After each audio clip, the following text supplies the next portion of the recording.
بسم اللہ الرحمن الرحیم۔ السلام علیکم ورحمۃ اللہ۔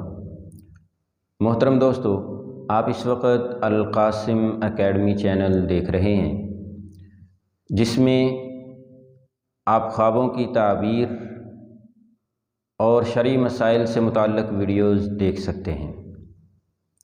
تو دوستو، ہم آپ کے پاس آج بھی آداب معاشرت سے متعلق ایک اہم مسئلہ لے کر حاضر خدمت ہیں۔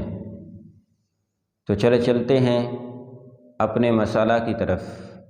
اللہ رب العزت قرآن کریم میں ارشاد فرماتے ہیں، یا ایھا الذین آمنوا، اعوذ باللہ من الشیطان الرجیم، یا ایھا الذین آمنوا لا تدخلوا بیوتا غیر بیوتکم حتی تستأنسوا وتسلموا علی اہلہا ذالکم خیر لکم لعلکم تذکرون۔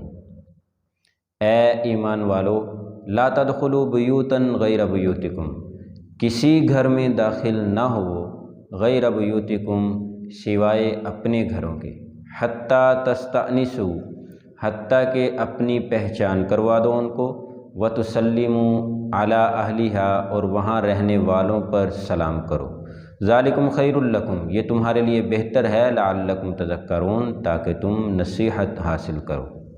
تو آج کی ویڈیو کے اندر ہم یہی سمجھیں گے کہ ہمارے لیے اپنا گھر کون سا ہے۔ اللہ تعالیٰ نے فرمایا کہ اپنے گھروں کے علاوہ کسی گھر کے اندر، اپنے گھر کے علاوہ کسی گھر کے اندر داخل نہ ہو بغیر اجازت کے۔ تو وہ ہمارے لیے اپنا گھر کون سا ہے جس کے اندر ہم بغیر اجازت بھی داخل ہو سکتے ہیں۔ اس کے علاوہ باقی گھر جو ہمارے لیے اپنے نہیں کہلاتے ہیں، وہ کون کون سے گھر ہیں؟ کیونکہ عموماً ہم یہی سمجھتے ہیں والدین کا گھر ہمارا گھر ہے، اور بھائی بہنوں کا گھر ہمارا گھر ہے، اور اسی طرح چچا کا گھر ہمارا گھر ہے۔ تو یہ سارے گھروں کو ہم اپنے گھر ہی سمجھ رہے ہوتے ہیں، اور حقیقت کیا ہے یہی آج ہم اس ویڈیو کے اندر سمجھیں گے کہ حقیقت میں ہمارا اپنا گھر کون سا گھر کہلائے گا، کس گھر کو ہم اپنا گھر کہہ سکتے ہیں۔ تو چلیے دیکھتے ہیں کس گھر کو ہم اپنا گھر کہہ سکتے ہیں۔ سب سے پہلے یہ بات سمجھیے کہ آدمی کے رشتہ دار یا تو اصل ہوتے ہیں یا پھر فرع ہوتے ہیں، یا اصول ہوتے ہیں یا فروع ہوتے ہیں۔ جی، تو ان میں سے جو اصول ہیں، اصول وہ ہوتے ہیں جن کو ہم آباء و اجداد بھی کہتے ہیں، جیسے والدین ہیں، دادا دادی ہیں، ان سے آگے بڑھ کر نانا نانی ہیں، اور ان سے آگے ان کے والدین ہیں جو اپنے والدین کے دادا دادی ہیں۔ یہ حضرات اصول میں آتے ہیں۔ تو ان میں جو سب سے قریب ترین رشتہ دار ہیں انسان کے، آدمی کے، وہ اس کے اپنے والدین ہوتے ہیں۔ سب سے قریبی جو ہوتے ہیں وہ اس کے اپنے والدین ہوتے ہیں۔ اور ان کے بعد پھر دوسرا رشتہ آتا ہے فروع کا۔ فروع وہ حضرات، وہ رشتہ دار جن کو صلب بھی کہا جاتا ہے، یعنی اولاد ہے یا اولاد کی اولاد ہے، جن کو ہم اپنی زبان میں بیٹا، پوتا، پوتی، نواسا، نواسی وغیرہ کہتے ہیں۔ یہ دوسرے رشتہ دار ہیں۔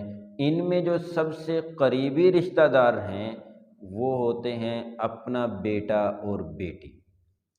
اور اس کے بعد پھر تیسرا نمبر آتا ہے ان رشتہ داروں کا جو ہمارے برابر کے رشتہ دار ہیں، جن کو ہم اپنی زبان کے اندر شریک، شرکا کہتے ہیں۔ وہ کون ہوتے ہیں جی؟ بھائی ہیں، بہن ہیں، چچا زاد بھائی ہیں، چچا زاد بہنیں ہیں، پھوپھی زاد، پھوپھا زاد، یہ سارے رشتہ دار یہ قریبی عزیز ہیں۔ ان میں جو سب سے قریبی رشتہ دار ہیں وہ اپنے سگے بہن بھائی، وہ بہن بھائی جو آپ کے دودھ پینے کے بھائی بہن ہیں، وہ بہن بھائی ہیں۔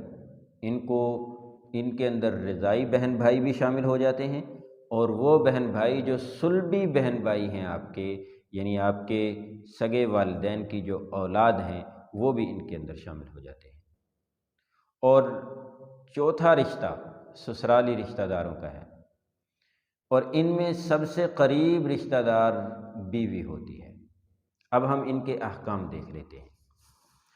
سب سے پہلے تو حکم یستأذن الرجل علی ابیہ و اخیہ و اختہ، اس کے اندر سارے ہی آگے کہ آدمی اجازت طلب کرے جب اپنے والد کے پاس حاضر ہو، جب اپنے بھائی کے پاس حاضر ہو، جب اپنی بہن کے پاس حاضر ہو۔ ان میں سے کسی رشتہ دار کے گھر میں بھی اگر آدمی جا رہا ہے تو اسے چاہیے کہ وہ ان سے اجازت لے کر داخل ہو، اس کے بغیر اس کو بغیر اجازت کے ان گھروں کے اندر داخل نہیں ہونا چاہیے۔ اس سے معلوم ہوتا ہے کہ والدین کا گھر اور اسی طرح بھائی کا گھر، بہن کا گھر، یہ جتنے بھی گھر ہیں ان میں سے کوئی گھر بھی اپنا گھر نہیں کہلائے گا، اس لحاظ سے کہ اجازت طلب کرنی ہے یا نہیں کرنی۔ اجازت طلب کرنے یا نہ کرنے کے لحاظ سے ان میں سے کوئی گھر بھی اپنا گھر نہیں کہلائے گا۔ اور دوسری طرف دیکھتے ہیں دیگر جو ہمارے رشتہ دار ہیں ان میں سے قریبی رشتہ داروں کے بارے میں حکم معلوم کرتے ہیں تو دور والوں کا حکم خود بخود معلوم ہو جائے گا۔ والد، بھائی، بہن، ان کے احکام معلوم ہو گئے جو قریبی رشتہ دار ہیں۔ اب موطا امام مالک کی ایک روایت ہے جو مرسلاً حضرت عطاء ابن یسار سے روایت ہے، تو یہ روایت مرسلاً ہے اور حضرت امام مالک رحمہ اللہ نے اپنی موطا کے اندر اس کو لکھا ہے، تحریر فرمایا ہے۔ وہ کیا روایت ہے کہ ان رجلا سأل رسول اللہ صلی اللہ علیہ وسلم، کہ ایک آدمی نے رسول اللہ صلی اللہ علیہ وسلم سے سوال کیا، عرض کی، فقال، اس نے کیا کہا، استأذن علی امی، کیا میں اپنی ماں کے پاس داخل ہونے کے لیے اجازت طلب کروں؟ فقال نعم، آپ صلی اللہ علیہ وسلم نے فرمایا کہ ہاں، جب ماں کے پاس گھر میں جانا ہو، گھر میں داخل ہو، باہر سے آپ آئے ہو، ماں گھر میں موجود ہے تو اجازت لینے کے بغیر آپ کو ماں کے پاس داخل نہیں ہونا چاہیے۔ فقال الرجل انی معہا فی البیت، میں تو گھر میں اسی کے ساتھ رہتا ہوں۔ وہ بندہ آگے سے سوال کرنے والا کیا کہہ رہا ہے کہ میں گھر میں اپنی والدہ کے ساتھ ہی رہتا ہوں، تو مجھے اجازت لینے کی کیا ضرورت ہے؟ فقال رسول اللہ صلی اللہ علیہ وسلم استأذن علیہا، آپ صلی اللہ علیہ وسلم نے فرمایا کہ پھر بھی اگرچہ آپ اس کے ساتھ گھر میں ہی رہتے ہو، پھر بھی اجازت لے کر داخل ہونا ضروری ہے۔ فقال الرجل انی خادمہا، اس آدمی نے پھر عرض کی، اے اللہ کے رسول صلی اللہ علیہ وسلم، میں اپنی والدہ کا خادم ہوں، مجھے بھی اجازت لے کر داخل ہونا پڑے گا۔ فقال رسول اللہ صلی اللہ علیہ وسلم استأذن، رسول اللہ صلی اللہ علیہ وسلم نے پھر فرمایا کہ اس سے اجازت لے کر ہی آپ کو اس کے گھر میں یا اس کے کمرے کے اندر داخل ہونا ضروری ہے۔ کیوں؟ اتحب ان تراها عریانۃ، آپ صلی اللہ علیہ وسلم نے فرمایا کہ کیا تم پسند کرتے ہو کہ اپنی ماں کو ننگے حالت میں دیکھو، ننگے جسم میں دیکھو؟ اگر تم پسند کرتے ہو تو بتاؤ۔ فقال لا، انہوں نے کہا کہ نہیں، یہ تو میں نہیں پسند کر سکتا کہ میں اپنی والدہ کو ننگے حالت میں دیکھوں، برہنہ حالت میں دیکھوں، یہ تو میں پسند نہیں کرتا ہوں۔ قال، تو آپ صلی اللہ علیہ وسلم نے فرمایا کہ پھر اجازت لے کر ہی داخل ہونا پڑے گا، کیونکہ گھر میں جو موجود ہے، اگر والدہ ہے یا کوئی بھی عورت ہے یا کوئی بھی آدمی ہے، انسان ہے، کوئی بھی ہے، تو جب وہ گھر میں داخل ہوا تو اس گھر میں داخل ہونے کے وقت جو اندر موجود ہیں ان کی حالت نامعلوم کیسی ہے، کیا حالت ہو سکتی ہے، اس وجہ سے اجازت لے کر جانا ضروری ہے۔ تو اب جتنے بھی رشتہ دار تھے ان سب کا حکم معلوم ہو چکا ہے، سوائے ایک کے یعنی بیوی، اس کے علاوہ باقی تمام رشتہ داروں کا حکم معلوم ہو گیا کہ سب کے پاس اجازت لے کر جانا ضروری ہے۔ ان گھروں کو اجازت کے اعتبار سے ہم اپنا گھر نہیں سمجھ سکتے ہیں۔ تو بیوی کے پاس جانے کے لیے اجازت ضروری ہے یا نہیں؟ تو اس کے لیے حکم یہ ہے کہ بیوی کے پاس گھر میں داخل ہونے کے لیے، اگر بیوی گھر میں اکیلی ہے اور کوئی نہیں ہے، اگر گھر میں بیوی اکیلی ہے تو پھر اس کے پاس حاضر ہونے کے لیے لازم نہیں ہے کہ اجازت لی جائے، لہذا اس سے ہی اپنا گھر کہا جا سکتا ہے جہاں پر آدمی اکیلا رہتا ہے یا پھر بیوی کے ساتھ رہتا ہے، اس کے علاوہ دیگر رشتہ دار گھر کے اندر موجود نہیں ہیں۔ تو ایسی صورت کے اندر باقی چاہے کتنے بھی گھر ہیں، باقی والدین کا گھر، والدین بہت قریبی ہوتے ہیں، ان کے عزت احترام کا ہمیں بہت حکم دیا گیا ہے اور ان کی خدمت کا ہمیں بہت حکم دیا گیا ہے، لیکن اجازت کے معاملے میں ان کا گھر اپنا گھر نہیں ہے۔ بہن بھائیوں سے محبت کرنے کا ہمیں اسلام نے حکم دیا ہے، ان کے ساتھ اچھے طریقے سے پیش آنے کا حکم دیا ہے، سب کچھ ہے، لیکن اجازت کے معاملہ کے اندر ان کا گھر ہمارا گھر نہیں ہے۔ اجازت کے معاملہ میں صرف اور صرف وہ گھر جس میں وہ اکیلا رہ رہا ہے کوئی شخص، یا پھر بیوی کے ساتھ رہ رہا ہے، وہ گھر اپنا ہو سکتا ہے، اس کے علاوہ اور کوئی گھر اپنا نہیں ہے۔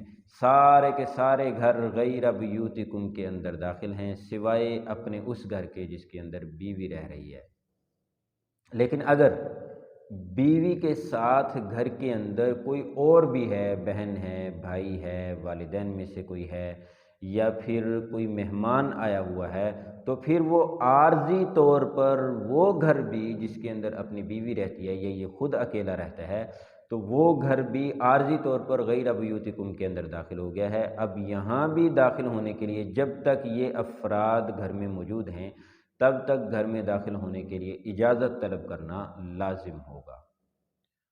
اور آخری بات یہ ہے کہ بیوی کے پاس جانے کے لیے اجازت ضروری نہیں ہے، لازم نہیں ہے، لیکن مستحب یہی ہے کہ بیوی کے پاس جانے کے لیے بھی گھر میں اجازت لینا بہتر ہے، اچھا ہے، مستحب یہی ہے۔ کیوں؟ اس لیے کہ بسا اوقات عورت یہ چاہتی ہے کہ میرے جسم کا فلاں حصہ، کیونکہ برہنہ ہونا، ایک برہنہ ہونے کی حالت گھر کے اندر جو ہوتی ہے، یہ ایسی حالت ہے جس کی وجہ سے یہ احکام، یہ آداب اللہ رب العزت نے اور نبی کریم صلی اللہ علیہ وسلم نے اور فقہائے امت نے ہمیں یہ بتلائے ہیں۔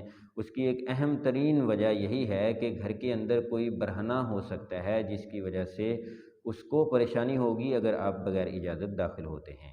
اگر اجازت لے کر داخل ہوں تو وہ اپنی حالت کو درست کر لیں گے اور پھر آپ کو گھر میں داخل ہونے کی اجازت دیں گے جب وہ درست ہو جائیں گے۔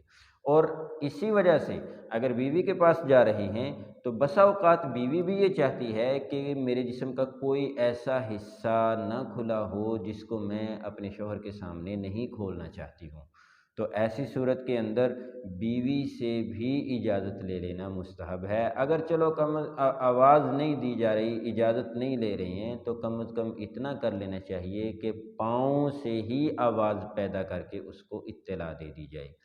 اور حضرت عبداللہ ابن مسعود رضی اللہ تعالیٰ عنہ کی غالباً زوجہ محترمہ یہ فرماتی ہیں کہ حضرت عبداللہ ابن مسعود رضی اللہ تعالیٰ عنہ کسی نہ کسی طریقے سے گھر میں داخل ہونے سے پہلے مجھے اطلاع دے دیا کرتے تھے، اور کبھی پاؤں کے ذریعے سے، پاؤں کی آواز کے ذریعے سے، یا کبھی ویسے خود آواز دے کر بھی بتلا دیتے، یا کبھی کھنکار کر بتلا دیا کرتے تھے، اور کبھی کبھی ایسے بھی ہوتا کہ حضرت عبداللہ ابن مسعود رضی اللہ تعالیٰ عنہ گھر سے باہر کھڑے ہو کر بلند آواز سے کسی دوسرے آدمی سے بات کرنا شروع کر دیتے، تو مجھے معلوم ہو جاتا کہ وہ آ رہے ہیں۔ تو ایسی صورتحال کے اندر اگر بیوی کبھی بغیر اطلاع کے جسم کا کوئی ایسا حصہ اس کا کھلا نہ ہو جس کو دیکھنے سے شوہر کے دل کے اندر نفرت پیدا ہو جائے، تو اس لیے ایسے موقع پر، ایسے مقامات پر احتیاط کرنا زیادہ بہتر ہے، ورنہ لازم نہیں ہے، بیوی سے اجازت لینا ضروری اور لازم اور واجب نہیں ہے، البتہ اگر اجازت لے لی جائے تو زیادہ بہتر ہے۔ تو میرے دوستو، یہ مسائل آداب معاشرت سے متعلق ہیں، ان کا ہم خیال نہیں رکھتے ہیں۔ بہت سارے مسائل جو ہمیں آداب معاشرت سے متعلق، جو مسائل میں آپ کے سامنے عرض کرتا ہوں، ان کے اندر بہت سارے مسائل ایسے ہوتے ہیں کہ ہم میں سے کوئی بھی اس کا بالکل خیال نہیں رکھتا ہے، اور ہم میں سے اکثر حضرات ایسے ہیں جو والدین کے گھر میں داخل ہونے کے لیے تو کسی قسم کی اجازت طلب کرنے کی ضرورت سمجھتے ہی نہیں ہیں، والدین کے کمرے کے اندر داخل ہونے کے لیے کسی قسم کی اجازت کی ضرورت سمجھتے ہی نہیں ہیں۔ خود بہت سارے ایسے افراد جو خود کو دیندار کہلا رہے ہوتے ہیں، وہ بھی گھر کے اندر والدین کے گھر میں داخل ہونے سے پہلے اجازت لینا ضروری نہیں سمجھتے، حالانکہ اجازت لینا انتہائی ضروری ہے۔ تو میرے دوستو، اس پر ضرور عمل کریں، ضرور بھی ضرور، جتنا ہو سکے کوشش کریں، اور خود بھی عمل کریں اور دوسرے دوستوں کو بھی دعوت دیں کہ وہ بھی ان باتوں پر عمل کریں کہ کہیں اپنے والدین یا گھر والے یا کسی اور کی ایسی حالت نہ دیکھ پائیں جس کو دیکھنے کا حکم نہیں ہے، جس کو دیکھنا ممنوع ہے۔ تو اس لیے اس کا بہترین طریقہ یہی ہے کہ گھر میں داخل ہونے سے پہلے اجازت لے لی جائے۔